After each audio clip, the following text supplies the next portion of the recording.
We probably use be more often than any other verb in English, so it is important to use it properly.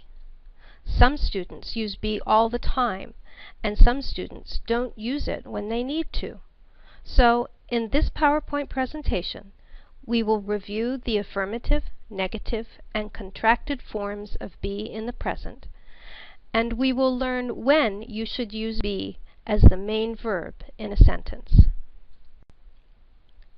I am sure you already know the affirmative forms of be.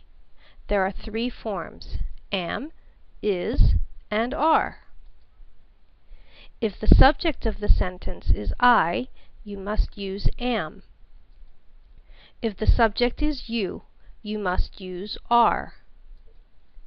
If the subject is one person or thing, but it's not I or you, then you should use is. If the subject is plural, that is, more than one person or thing, then you should always use are. Contractions are when we put two words together to make one word. We can contract the subject and the correct form of be when we write and when we speak. I am becomes I'm. Notice that we took away the A and replaced it with an apostrophe. The apostrophe always takes the place of the missing letters when we write the contraction. You are becomes your. He is becomes he's. She is contracts to she's.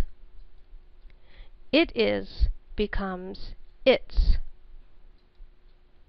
We are contracts to we're.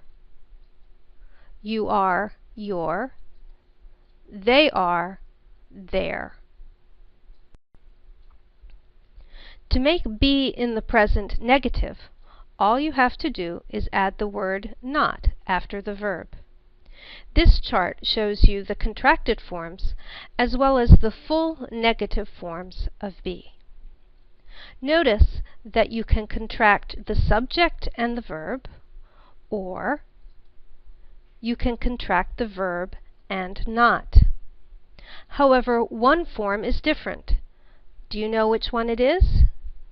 Yes, it's am. You cannot contract am and not. You can only contract I and am to make I'm not. So, now that you know how to form be in the present, how do you use it in a sentence? When be is the main verb in the sentence, you must put your words in the correct order. The subject comes first. The subject is the person, place, or thing that we're talking about in the sentence. Be comes next. Make sure that you use the correct form of be for your subject. After be comes the complement. The complement completes the sentence. The complement is simply the rest of the sentence. The complement can be an adjective, a noun, a prepositional phrase, or any combination of those three. Here are some examples of using be as the main verb of a sentence. I am hungry. Hungry is an adjective. Hungry describes me. Let's look at a second example. She is my classmate. Classmate is a noun. Here you are telling me who this girl is. Here's another example. They are from Mexico. This sentence uses the preposition from and the noun Mexico to make the prepositional phrase from Mexico. This tells me the origin of these people. It tells me where they come from. So when do we use be? You are probably already familiar with all of the ways we use it. So first let's look at a list of them. We use be to tell time, talk about the weather, give someone's age, give the place of origin, give a location, describe someone or something, classify someone or something. Of course, these are not the only times we use be in the present, but this list shows most of the situations where you will use it. Now, let's look at each of these uses more closely. When we tell time in English, we always use it as the subject with the verb is, followed by the hour. Notice that when we ask a question, we reverse the order of the subject and verb. So it goes from it is to is it? What time is it?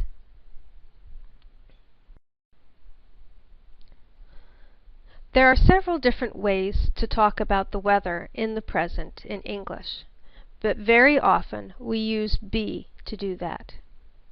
If we use be, then, like with time, the subject will be it and the verb will be is.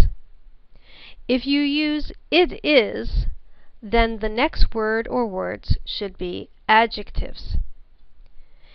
In the question, what's it like outside? The subject is it, the verb is the contracted form of is, and like is an adjective. On this slide, the adjectives are shown in red letters.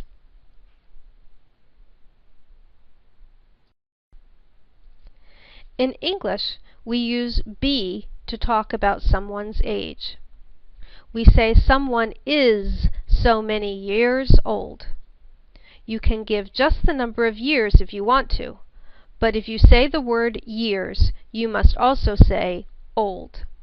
So you can say, I'm 20 years old, or I'm 20, but you cannot say, I'm 20 years. And remember, we do not use the verb have when talking about someone's age.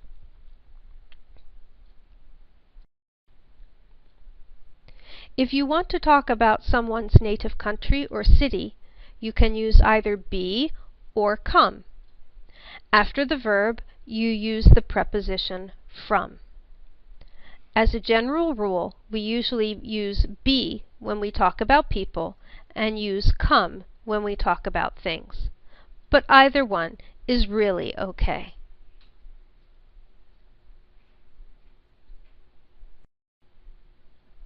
When you give the location of someone or something, you are not talking about any action or movement.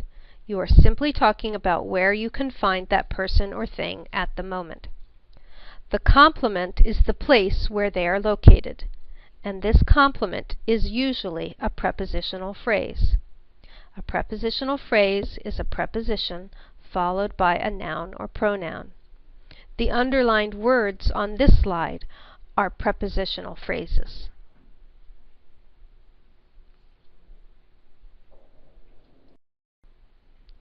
Most of the time, when we give a description, we use be followed by one or more adjectives. Notice that the adjectives never change to agree in number with the subject. All the adjectives in this slide are colored in red.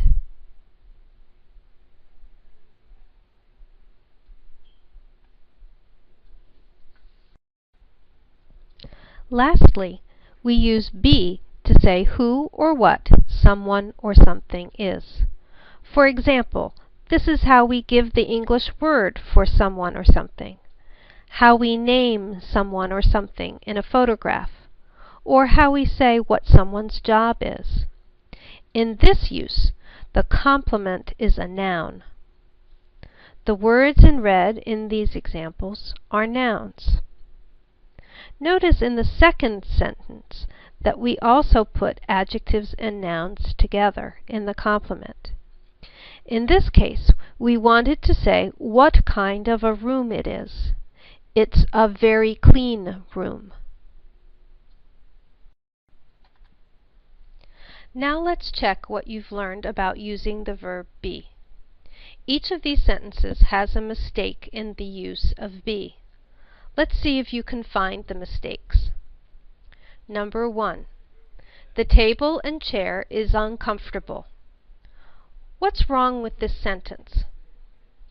What is the subject of this sentence? The table and chair.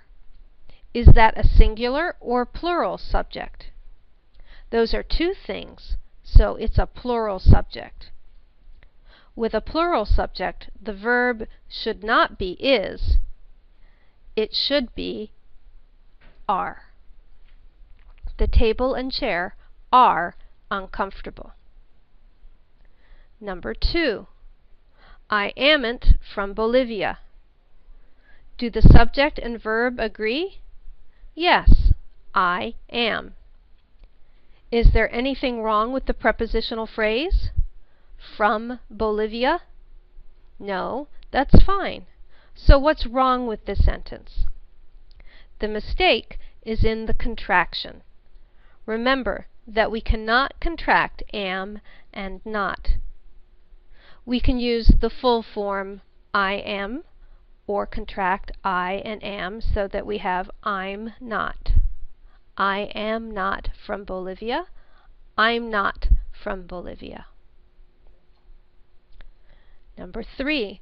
I have thirsty. Do you see the mistake? What part of speech is thirsty?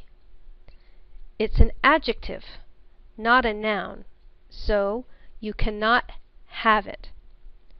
To describe I, we need to use the verb be. The sentence should say, I am thirsty. Number 4. Those students late. What is the subject of the sentence? What is the verb? In English, late is not a verb. It is either an adjective or an adverb. If we want to describe the students as students who did not arrive on time, we can use late as an adjective. So we have a subject and an adjective, but we don't have a verb. So we need to add the verb be. This sentence should say, those students are late. Note that we can use the sentence to describe both students who are still not in the classroom or students who are now in class but came after the teacher started teaching. Number 5.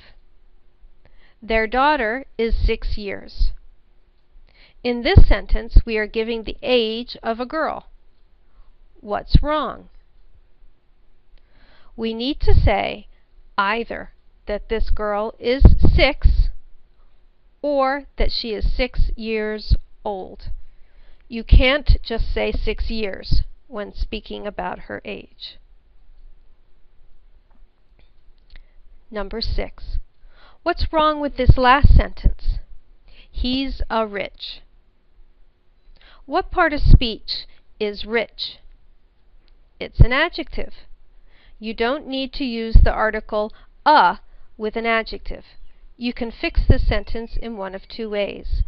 You can take away the article and just use the adjective rich to describe the man. Or you can add the word man so that you are classifying him or saying what kind of man he is. He is a rich man.